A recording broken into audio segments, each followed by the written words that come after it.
one of the most remarkable revelations that I ever had with Merle Haggard. And I've got to say, every moment I spent with Merle was a revelation in one way or another. When I was out in Reno with Merle and having the greatest difficulty actually getting the story, he called a sound check one afternoon. He had his regular band, the Strangers with Norm Hamlet, Biff Colley, just all the Strangers.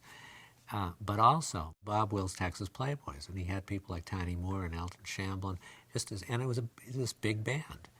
He also had Mark O'Connor in the band, but it was somewhere between a 12 and a 14-piece band. And Merle called a sound check, and Merle to me is not one of the happiest people I've ever met. I mean, in fact, I would call him one of the gloomiest. Most of the time. I mean, and that's not saying anything bad about him, it's just that's his nature, as I see it. I have never seen a happier person that day, and I was watching them. The sound check must have gone on for at least 2 hours, and I would say 3 hours, except I would think I'm just exaggerating because it was just so wonderful. And it was some of the greatest music. It's by far the best I ever heard. Merle sounded some of the greatest music I've ever heard in any respect in my life.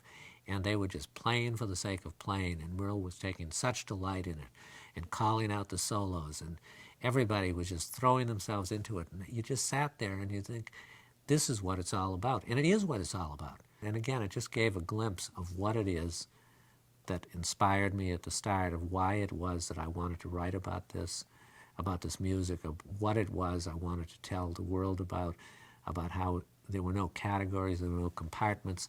It was just music for the sake of music. And I just had this flash of, why did Duke Ellington stay on the road? It was to be able to afford the band that he, needed, that he wanted to play his music. And I just thought, this is what Merle's about. I mean, he wants to hear his music.